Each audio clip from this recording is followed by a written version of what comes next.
रियासती information technology और पंचायत राज के वजीर के.टी. रामाराव ने मीडिया से बातचीत करते हुए बताया कि आईटी कंपनियों को मज़ीद इजाफा करते हुए रोज़गार के मौके पैदा करने का दिया तय खून।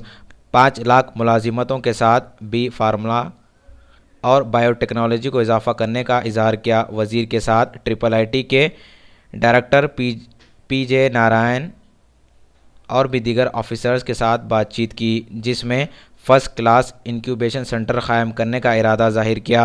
Minister K.T.. रामाराव ने पंचायत के जिम्मेदारों के साथ भी बातचीत की, जिसमें पानी और भी दीगर मसाइल का लिया जायज़ा।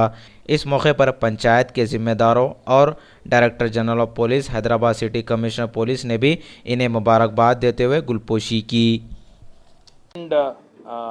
క్యారింగ్ ఎక్విప్మెంట్ అంటే నిచ్చెనలు, అదే రకంగా ఇంకా ఇతరత్ర సామాగ్రి పెద్ద ఎత్తున చేస్తూ ఉంటారు. వారు ప్రపంచంలోనే 2వ స్థానంలో ఉన్న సంస్థ ఇది. కంపెనీ పేరు లిటిల్ జైంట్ ల్యాడర్ సిస్టమ్స్. వారు హైదరాబాద్ నగరంలో ఇక్కడ స్థానికంగా ఉండే ఒక పార్ట్నర్తో కలిసి దాదాపు 300 కోట్ల రూపాయల పెట్టుబడి పెట్టడానికి, తద్వారా ఒక 1000 మందికి రాబోయే సంవత్సర కాలంలో ఉపాధి అవకాశాలు కల్పించడానికి, ఆ విషయంలో చర్చించడానికి రాష్ట్ర ప్రభుత్వం వద్దకు రావడం జరిగింది. మరి రాష్ట్ర ప్రభుత్వంలో మంత్రిగా మరి ప్రస్తుతం వారు ఏదైతే ఉత్సాహాన్ని చూపెడుతూ ముందుకొచ్చారో వారికి స్పష్టంగా ఒకటే చెప్పడం జరిగింది. హైదరాబాద్ ప్రాంతం, తెలంగాణ రాష్ట్రం ముఖ్యంగా పరిశ్రమల స్థాపనకు, ముఖ్యంగా మ్యానుఫ్యాక్చరింగ్ పరిశ్రమల స్థాపనకు ఎంతో అనువైన ప్రాంతం. గతం నుండి కూడా ఇక్కడ ఎన్నో రకాల పరిశ్రమలు మరి ముఖ్యంగా మ్యానుఫ్యాక్చరింగ్ రంగంలో వచ్చి ఉన్నాయి.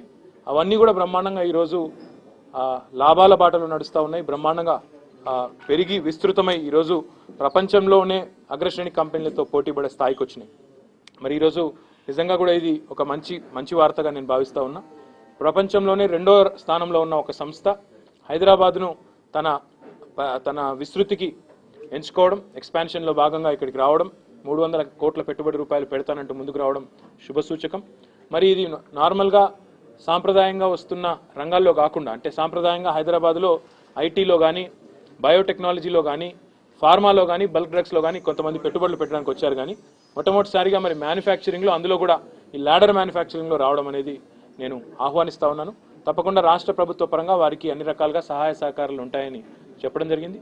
వారు అమెరికాలోని ప్రముఖ రీటైల్ సంస్థలైన వాల్మార్ట్ కానీ, హోమ్ డిపో కానీ, ఇంకా ఇతర కేర్ఫర్ కానీ, వీటిలో రిటైల్ సంస్థల్లో వారి ఉత్పత్తులను మార్కెటింగ్ చేస్తూ ఉంటారు.